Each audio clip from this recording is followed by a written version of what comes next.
Hola, estimados amigos, bienvenidos a nuestro círculo de lectura. Y hoy revisamos a dos obras extraordinarias de William Shakespeare, que es Hamlet y Romeo y Julieta. Y vamos a escuchar los comentarios de la escritora Laura Olivia Alfonso. Buenas noches, pues me da mucho gusto estar con ustedes. Y bueno, yo quiero empezar un poquito con un poquito de historia. Cuando explico las cosas me gusta hacer eso, siempre doy un background histórico. Y bueno, tenemos aquí a Don William, que pues obviamente es el dramaturgo, poeta inglés más famoso y también era actor. Am, Él nació en abril y murió también en abril. Aquí hay un poquito de confusión con su muerte, o sea, murió el 23 de abril, pero a veces hay algunos autores que cambian la fecha. Estos años son exactos, 1564 y 1616. Él nació en un pueblito muy lindo que se llama Stratford-upon-Avon, y bueno, ahí estuvo viviendo. De hecho, pueden visitar su casa, es una casita muy linda. Y cuando regresó ya en sus últimos años, cuando él era un escritor famoso, compró la segunda casa más grande del pueblo. También la pueden visitar, hay como 12 etapas de Shakespeare, ¿no? Um, Muy interesante es que se reconstruyó el teatro original en donde él presentaba sus obras, y actualmente obviamente se presentan obras de teatro en Londres, ¿no? Este es un teatro circular y, y bueno, eran circulares porque supongo que el eco hace que se escuche mucho mejor. Entonces ahí está el teatro, se llama El Globo, y bueno, ahí era donde presentó la mayoría de sus obras. De hecho, él se fue a Londres a vivir y ni siquiera se fue con su familia. Él se fue a vivir solo y empezó a trabajar de muchas cosas, y ahí fue que empezó de actor. Bueno, tiene muchos tipos de obras, hay tragedias, hay comedias. Las obras que tratamos hoy, pues obviamente son tragedias, ¿no? Ahí están tragedias, comedias, dramas históricos. Ahora, una cosa muy importante que yo les quiero mencionar, porque si a mí eso es algo que realmente me ha tenido ocupada y no ahorita, es que hay mucha duda de que Shakespeare haya escrito las obras. Shakespeare nació en una familia que sí tenía cierto acomodo económico, pero no era una familia que tuviera la posibilidad de tener acceso a libros. Entonces hay muchas personas que dicen pues que él no los escribió, que no escribió las obras. Se le atribuyen a Francis Bacon, se le atribuyen a Neville, que era otro personaje que sí estuvo en Italia, y tampoco se entiende mucho cómo él pudo haber escrito tantas obras que se desarrollaron en Italia cuando él no había estado en Italia y no había tenido acceso a los libros que le dieran la información. Te los dejo de tarea, hay más opciones de autores, no solamente están estos, está otro que se llama Christopher Marlowe y Edward de Vere. Entonces, por ahí hay siempre una inquietud de si él realmente escribió las obras o no. Y bueno, porque también el manejo del lenguaje es de una persona muy estudiada y no se tienen como los indicios que él haya sido tan estudiado como lo representan las obras. Bueno, obviamente ahorita estamos viendo lo de las tragedias. Vamos a hablar sobre Romeo y Julieta, que yo creo que es la tragedia más conocida de él, que habla sobre una situación que hay entre dos familias que se presenta en Verona, en el norte de Italia, entre los Capuletos y los Montesco, que ya traen un problema entre familias y que no se sabe originalmente cuál es el problema, porque Shakespeare nunca lo dijo. Simplemente eran familias bien acomodadas que estaban compitiendo. De hecho, empezaron incluso a traer problemas al lugar porque pues ellos estaban en continuo pleito y en continuo, pues sí, en continuos ataques, quiero decir. Ahí está. Entonces, pues es la historia de dos jóvenes enamorados. Interesantemente, que a pesar de que se acababan de conocer, decidieron casarse al día siguiente, ayudados por un fraile, y justamente al ser de las familias contrarias, pues esto se presta a que las familias muestren su enojo y empiecen a ver una serie de sucesos donde van muriendo ciertos personajes y donde finalmente el fraile que les ayuda a que se casen, consagrar su amor, pues es también, diría yo, el causante de la tragedia final. Ahorita no voy a ahondar mucho porque sí me gustaría que platicáramos todos. Y bueno, está también King Lear, está, bueno, son más históricas, la tragedia de Bretaña y la muerte. Y tenemos, a mí me gusta mucho Hamlet, creo que me gusta más que Romeo y Julieta, esta parte del rey de Dinamarca, donde realmente la personalidad y el desarrollo de los diálogos que tiene Hamlet consigo mismo, pues creo que realmente son lo más importante de la obra, ¿no? En donde su padre, que había sido asesinado, pide que Hamlet justamente pues vengue su muerte. Tenemos también Macbeth, otro drama, Otelo, que aquí vienen ciertas informaciones, y bueno, entre su comedia, Sueño de una noche de verano, etc. Tenemos esta parte del rey de Dinamarca, de Hamlet, en donde pues finalmente está el actor principal, que justamente es Hamlet, y que habla sobre la muerte de su padre, y que empieza realmente a cuestionarse la realidad de lo que está ocurriendo al ver el fantasma de su padre, ¿no? Bueno, es un movimiento literario que habla del Renacimiento, es un drama y termina la historia en tragedia. Me importaba mucho, voy a ver si puedo mover esto, los personajes, porque tenemos a Claudio, que entonces era el rey actual de Dinamarca, Hamlet, hijo del difunto rey y sobrino de Claudio, Gertrudis, que era la madre de Hamlet, y ahí vienen personajes secundarios, pero no por ser secundarios dejan de jugar roles muy importantes, como son Polonio, el gran chambelán, Horacio, que era amigo de Hamlet, Laertes, el hijo de Polonio, Fortinbras, el príncipe de Noruega, Rosenkrantz, Ofelia, hija de Polonio, y el espectro, el fantasma propiamente dicho. Entonces, pues toda esta disertación, diría yo, personal, porque por eso me gusta tanto Hamlet, porque está él realmente pensando en qué es lo correcto, cuál es su actuar. Viene el fantasma de su padre y le dice que lo vengue porque su hermano lo asesinó. Y bueno, Hamlet también está muy enojado porque Gertrudis, su mamá, a los 2 meses se casa con el hermano de su padre muerto, ¿no?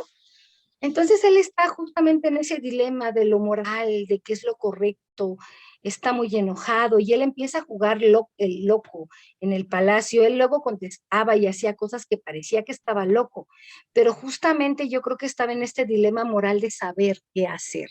Si seguir este instinto pues, tan intenso de la venganza, o si finalmente de encontrar otro camino para resolver las cosas. Además, también él se cuestiona si esto de que su padre aparezca, si es real o se lo está imaginando. Él realmente empieza a jugar una figura bastante, pues, trastocada, diría yo, y a mí como psicóloga eso me gusta mucho. Entonces, está esta historia. ¿Cuento un poquito más de la historia, Doc? O, Sí, no, adelante, estamos encantados de esto porque después vamos a hacer como una interacción y todo lo que estás comentando, más los que comenten los demás compañeros, enriquecen toda esta visión de estas dos tragedias extraordinarias de uno de los mejores escritores de toda la historia.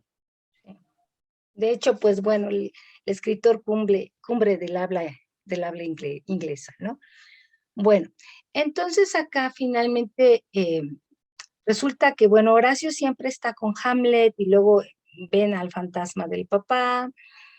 Y este Polonio tenía cierto rol, era como una persona muy intrigosa, entonces estaba también ahí jugando roles de intriga entre la familia misma, ¿no? Finalmente, Hamlet se enamora de Ofelia, la hija de Polonio, y tiene una discusión ahí con Hamlet, Polonio, y Hamlet acaba asesinando al gran chambelán, mientras Laertes se había ido a Inglaterra. Ofelia, pues, se queda muy triste porque pues, ya no podía estar con Hamlet porque había asesinado a su padre, Pero pues Hamlet también entendió que Ofelia estaba haciéndole el juego a su padre para engañarlo y para meterlo en más intrigas dentro del palacio. Ahí hay un asunto donde este príncipe de Noruega quiere invadir Dinamarca, y ahí estaba también Polonio en medio, pero al final de cuentas se aclaran las cosas. Y bueno, Fortinbras dice que no quiere invadir Dinamarca, que él solo quiere pasar porque él quiere invadir Polonia. Entonces aquí, bueno, se ve frustrado primero, que matan al papá de Hamlet; segundo, que la mamá se casa con el tío, que es el asesino; que Ofelia no puede estar con ella a pesar de que Ofelia es su amor; de que Polonio lo está metiendo en líos dentro de la corte. Y al matar a Polonio, entonces Laertes se entera del asesinato de su padre y regresa inmediatamente para vengar.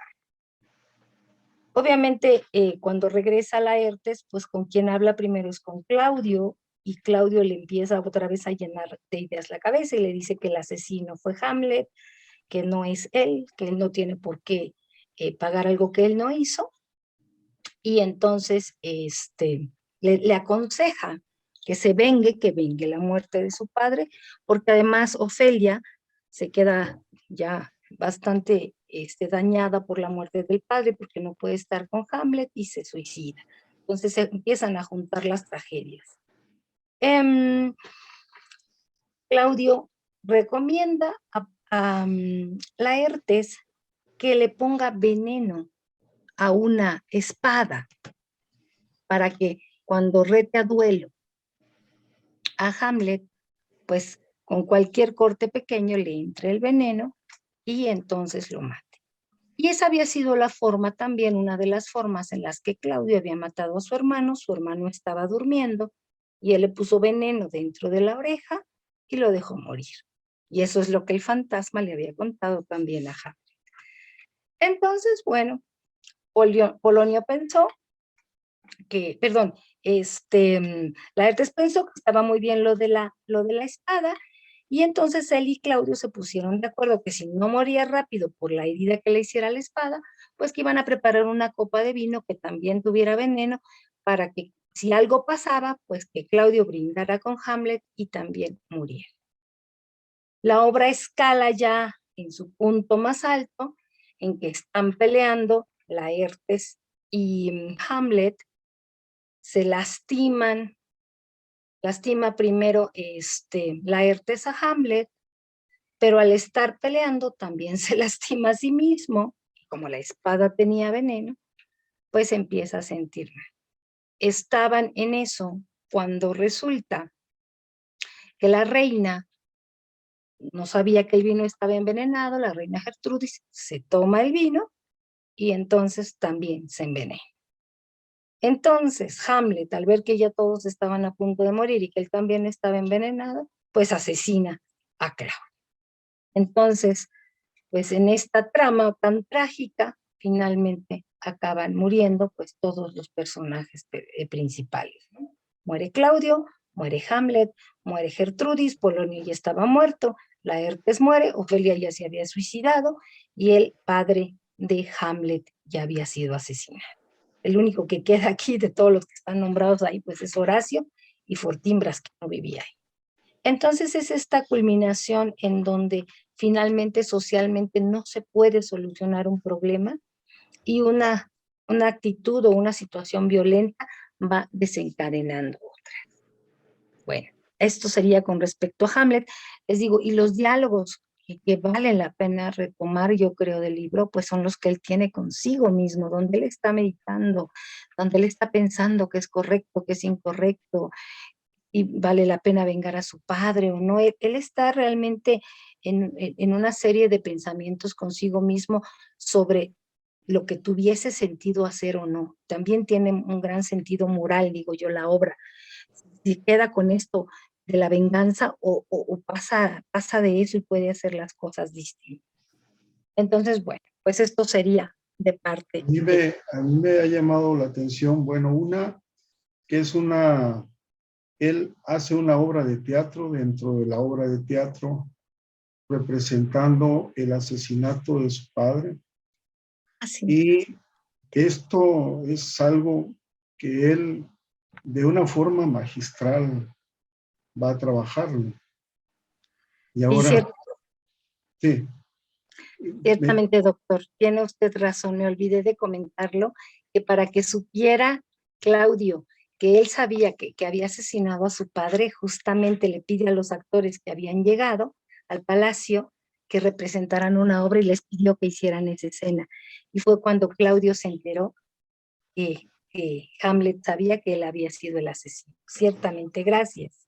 los recursos literarios que tiene la obra, tiene calambur, tiene metáforas, tiene versos dentro de lo que está haciendo dentro de esta representación de teatro. Y algo de la historia de Shakespeare con respecto a cómo se forma como actor, empezando desde cuidar los caballos para la gente que llegaba y cómo después como actor va conociendo todo el entramado y seguramente hizo muchísimas correcciones de lo que ahora estamos revisando. Y luego, ¿de dónde se basan las historias de él? En ambos casos se considera que hay unas obras previas que obviamente no las copia, sino más bien toma a los personajes y él hace toda la historia como la conocemos ahora, ¿no? Dentro de estas obras de teatro. Era nada más el comentario, Laura. Pues sí, le digo, justamente eso es lo que dicen los críticos, que al usar tantos recursos se necesitaba que él realmente hubiese estudiado más. Y justamente por eso fue que empezaron a indagar, porque no les convenció mucho. Pero bueno, no se ha desmentido, se dice una cosa, se dice la otra, pero mientras se comprueba, pues él sigue siendo el autor de las obras, ¿no? Entonces, y como usted dice, también esta parte de todo el conocimiento que se requería para escribir la obra, en este caso, bueno, de conocer, pues, Dinamarca, de hablar sobre eso, de hablar sobre Noruega, o en otras obras, aquí como Verona, o como otros lugares en Italia, que muchas de sus obras, Sueño de una noche de verano, a ver, ¿cuál es otra obra que se hizo en Italia? Ay, ahorita se me fue el nombre, pero escribió varias obras en donde la trama se desarrolla en Italia. Entonces, bueno, pues justamente ahí es donde aparecen esas, ¿no? Y bueno, la historia de Hamlet culmina con eso y vuelvo a repetir, para mí la riqueza de la obra está justamente en los diálogos internos que tiene Hamlet y ahí es donde sale justamente el ser o no ser, pues ahí el dilema, ¿no? Justamente esta parte donde él encuentra este cráneo y empieza a preguntarse eh, esta, la más conocida frase, yo diría que de Shakespeare, incluso de todas sus obras, ¿no?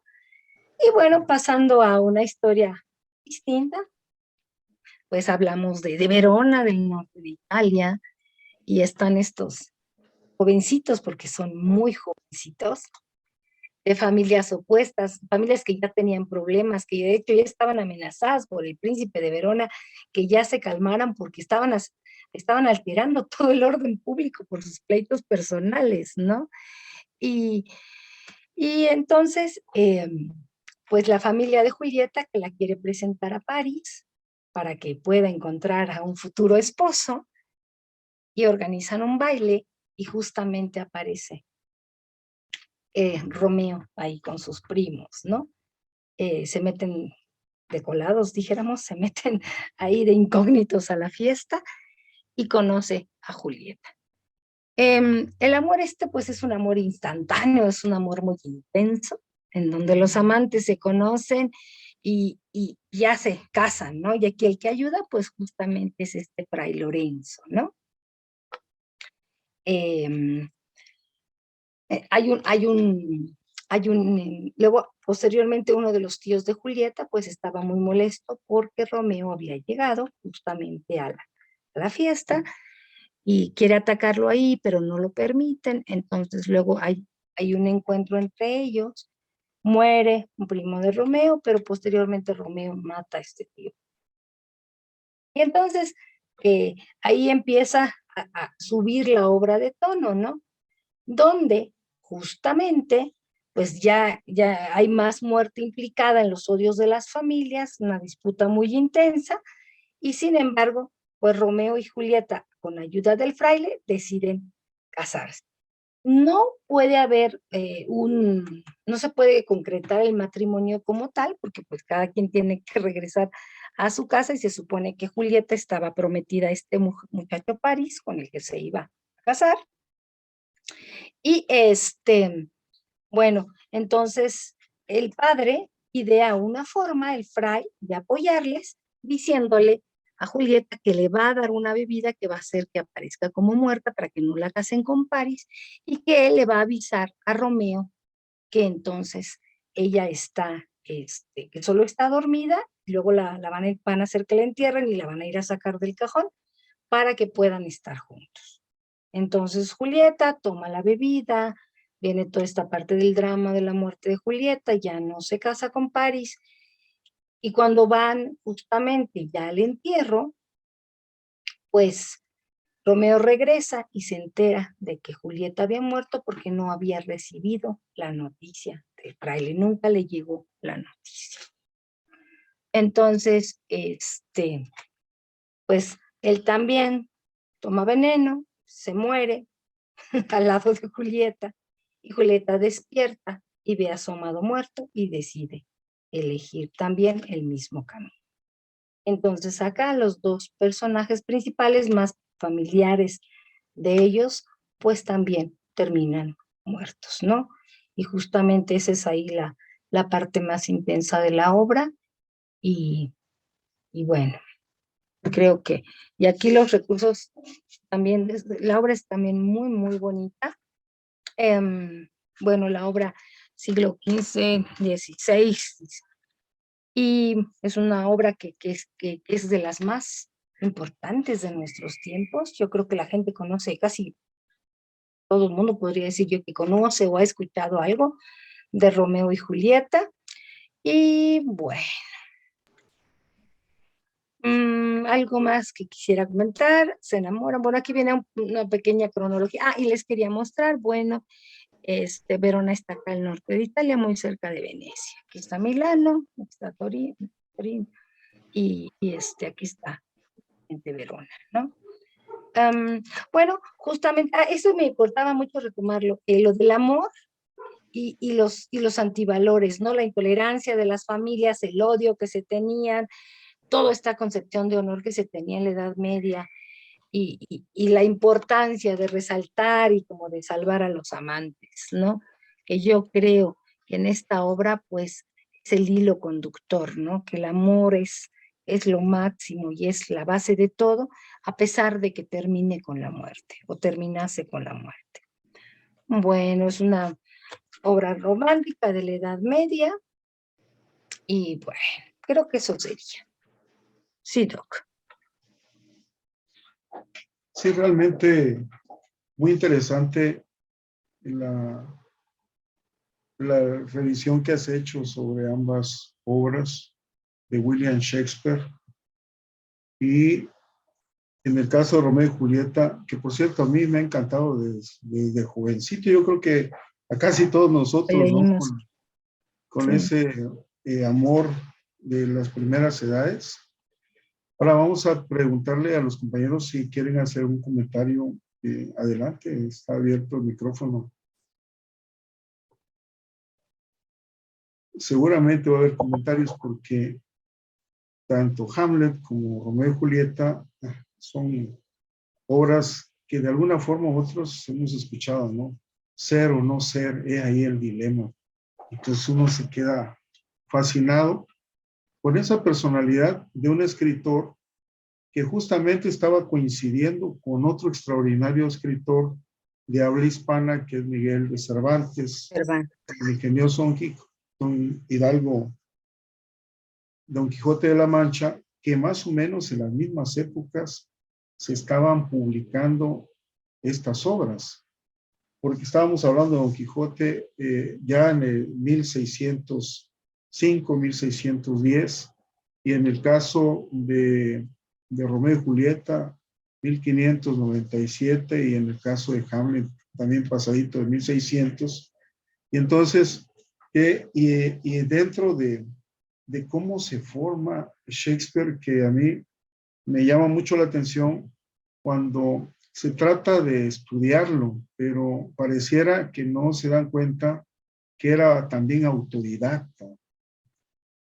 Y eso es la impresión que tengo yo, no solamente que tenía acceso a muchas lecturas y el hecho de escalar, de estar, bueno, no se ponen de acuerdo sus biógrafos, como tú comentabas, porque se tejen tantas historias en torno a él, se le atribuye a otras personas el que hayan hecho sus obras y porque son demasiadas y bastante bien logradas. Bien, entonces, comentarios que tengan, amigos. Adelante, Manuel. Buenas noches a todos, compañeros. Pues se rumora, ¿no? De Romeo y Julieta que Shakespeare empezó a escribirla en 1951 y otras fuentes dicen que la terminó en 1500. 1595, perdón, 1595 o 1597 y son una de las historias que se ha adaptado en el cine, en musicales, en obras de teatro, ¿no? Y pues algo maravilloso y la verdad debo reconocer a la comentarista, a la compañera Laurita, que todo muy preciso, muy claro y la verdad fascinado tanto como estas obras y de la manera como lo interpretó ella. Sería todo. Gracias, Manuel. Y obviamente a quienes nos están viendo, invitarlos a leer Romeo y Julieta y Hamlet, porque son obras extraordinarias que están ahí al alcance de nuestra mano y que podemos disfrutar. Cada vez que volvemos a leerlas, volvemos a sentir esa fuerza en lo que comentaba la escritora Laura Olivia Alfonso con respecto a los soliloquios de Hamlet y esa parte reflexiva que ha sido tomada incluso por gente de psiquiatría para todos esos dramas que hay implícitos en esta obra, que obviamente no solamente en la cuestión literaria, donde es riquísima en recursos literarios, y era el comentario de decir, bueno, como alguien que no se preparó tanto, aparentemente, pueda tener esas obras tan bien logradas, y no solamente eso, sino cómo va haciendo los personajes y logra hacer esa conexión que permite que más de 500 años después sigamos hablando de él, lo sigamos estudiando y estudiando esos personajes que parecieran que fueran parte de nuestra familia en algún momento, familia lejana. ¿Por qué? Porque son parte de nuestros libros y están ahí Romeo, Julieta, con ese amor desesperado, y está este Hamlet entre esos dilemas con su mamá, con su tío y con ese deseo de venganza a su padre. Y no sé, yo estuve buscando porque sí les quería mostrar cómo es la casa de Shakespeare. Yo andaba para dar una idea y sí quería mostrarles cómo es el pueblito, perdón, porque se me hace tan Adelante. lindo. Aquí está justamente, esta es la casa, se puede visitar, comentaba yo, porque sí pues todo esto es un pueblo antiguo del medioevo en Inglaterra, ¿no? Entonces sí quería, a ver, no me carga la imagen, perdón, ojalá que, para ver si se les puedo mostrar, porque sí y los ingleses tienen una tradición muy interesante. Bueno, yo tuve la fortuna de vivir ahí 2 años en Inglaterra y por eso lo cuento, no por molestarles ni por nada más, pero tienen la tradición de darle el espacio histórico a sus pueblos a través de sus historias. Por ejemplo, ustedes pueden ir a ver la floresta de Sherwood, donde estaba Robin Hood. Entonces, todo el bosque está organizado de tal manera que puedan seguir la historia de Robin Hood. Y alguien les va a contar el Robin Hood. Y bueno, en este caso es lo mismo, ¿no? Toda esta parte de tener todo el fundamento histórico y ellos lo han hecho turístico, lo han explotado al máximo. Entonces, que si vas a la casa de Shakespeare, que si Shakespeare le gustaba comer pan con mantequilla, que te hacen el paseo guiado, y creo que es algo muy importante de esta tradición de narración inglesa, porque les digo, aquí, por ejemplo, ya está la casita que se puede visitar, y justamente, ¿no? Que puede ser que ahí estén presentando las obras y que ustedes en la noche puedan ir a visitar una obra y que es parte del contexto en el que la gente vive todavía después de 500 años, como usted dice, ellos siguen viviendo de las obras de sus autores 500 años después, ¿no? Y a mí esto se me hace importante porque, a ver, Visit Shakespeare Families, a ver, aquí está. Y de verdad lo cuidan mucho, es muy, muy inglés eso de que si el paseíto, que si la comida, que si venden o sea, muy, muy explotado turísticamente. Entonces esta sería la casa donde él creció, en, en Stratford, ahí está. Y bueno, perdón, les quería compartir eso, perdón.